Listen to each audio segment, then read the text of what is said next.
In the quiet corners of history, some stories don't make it into the textbooks. They're not about grand battles or shifting borders. They're about something far more fragile and far more powerful, a promise whispered across time. This is one of those stories. It begins in the fire and chaos of 1943 with a letter that was never sent. 80 years later, in a dusty workshop filled with the scent of old paper and glue, a book restorer named Andre was working on a Bible. This wasn't just any book. It had survived the flames of Normandy, its cover charred, its pages brittle. As Andre carefully worked, he felt something strange. It felt like the book was breathing, he later said. Tucked between the fragile pages of the Old Testament, he found it, a single folded letter. The ink was faded, but the handwriting was elegant, deliberate. It was signed by a man named Private Thomas Ellery. He was just 27 years old when he wrote it, stationed near Caen, France during that long, harrowing summer of 1943. He was writing to a woman named Claire.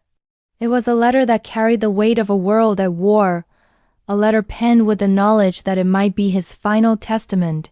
He began simply, "To my dearest Claire." The words that followed weren't about the horrors of the front lines or the fear of battle. They were about memory, about holding on to a piece of peace in a world that had forgotten the meaning of the word. "If this letter ever reaches you," he wrote, "it will mean I am somewhere far from home. I have kept your photograph inside my helmet since the day I arrived. Sometimes, when the world feels too loud, I take it out and remember what quiet looks like. Think about that for a moment. In the middle of unimaginable noise, the roar of planes, the crack of gunfire, the shouts of men, he found his silence not in the absence of sound, but in a small paper photograph of the woman he loved. It was his anchor, his piece of sanity. But it was the next part of the letter that truly stopped Andre in his tracks. Thomas wasn't afraid of the end. He had made peace with that possibility. What he truly feared was something far more profound. "I don't fear dying," he confessed. "What I fear is being forgotten." It's a fear that echoes in the heart of every soldier. Every person who has ever felt their existence might just vanish without a trace. And then came the promise, the one that would ripple through decades. "Promise me," he pleaded, "if the world ends before we meet again, you'll still watch the spring in Paris. That's where I'll be, somewhere near the river, where the city smells like rain and hope." He wasn't asking her to mourn him. He was asking her to live for him, to find him not in a grave, but in the rebirth of a city, in the smell of spring rain, in the very essence of hope itself. Thomas Ellery never returned from France. Just 2 weeks after he wrote that letter, his entire unit was caught in an attack. They were wiped out.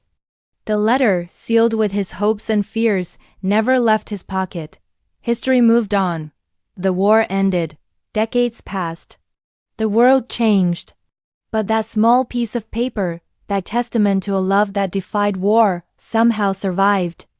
How it ended up inside that Bible, a sacred text that also endured the flames, is a mystery no one can solve. Perhaps some things are not meant to be understood, only felt. For Andre, finding the letter wasn't the end of the story. It was the beginning of a mission. He couldn't let Thomas's greatest fear come true. He couldn't let him be forgotten. So, Andre began a quest that seemed almost impossible. He started searching for Claire, or any trace of her family.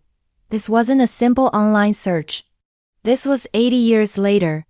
He pored over dusty public records, flipped through crumbling phone books, and walked through rows of headstones in old cemeteries. It was a search driven by a sense of duty to a man he'd never met, and a love he'd only read about. After months of dead ends and fading hopes, he found a lead. A single faded entry in an old Parisian archive. It led him to her. Not Claire, but her granddaughter, a woman named Elise, who was living impossibly in Paris, the city where Thomas had promised he would be waiting. Andre arranged to meet her in a small cafe, the letter resting carefully in his bag. Can you imagine that moment? Being handed a piece of your own family history you never knew existed. A ghost from the past, written in love. He presented her with a letter, still sealed in its original envelope, untouched by anyone but Thomas for 80 years. Elise opened it with trembling hands, her fingers tracing the delicate folds, as if afraid the words might dissolve into the air. She read it slowly, her eyes scanning the elegant script. The cafe around them faded away. For a few minutes, it was just her grandmother's long-lost love, and a promise made in the heart of a war. When she finished, she didn't break down in tears. The moment was too sacred for that. Instead, a soft, knowing smile graced her lips. She looked up at Andre, her eyes filled with a quiet understanding that spanned generations. And then she said the words that completed the circle, the words that proved that some promises are stronger than death itself. "He kept his promise," she said. And then she added, "Every spring she came here, to the river, to wait." The story didn't end there. Andre, now deeply invested, learned more about Claire's life. He discovered that she had never married. She had lived her life in Paris, a city that held a sacred pact for her. And every April, without fail, until her death in 1992, she would go to the same spot along the River Seine, near the Pont Neuf bridge. The neighbors from her old apartment building remembered her. They described an elegant, quiet woman who would sit on the same park bench, year after year, watching the river flow by. She was never truly alone on that bench. She always held a small, silver locket in her hand. After Elise heard the story, she searched through her grandmother's belongings, and she found it. Inside that locket, worn smooth by decades of touch, was a tiny, faded photograph of a handsome young soldier in uniform. And on the back, etched so faintly it was barely visible, was his name, Thomas Ellery. She wasn't just waiting, she was meeting him. In the place where the city smelled of rain and hope. He had asked her to watch the spring for him, and she had. For half a century, she kept their appointment, honoring his memory not with sadness, but with quiet fidelity. She kept him from being forgotten. Some stories, the most powerful ones, are never etched in stone monuments or recorded in the official annals of history. They don't change the course of nations or win wars.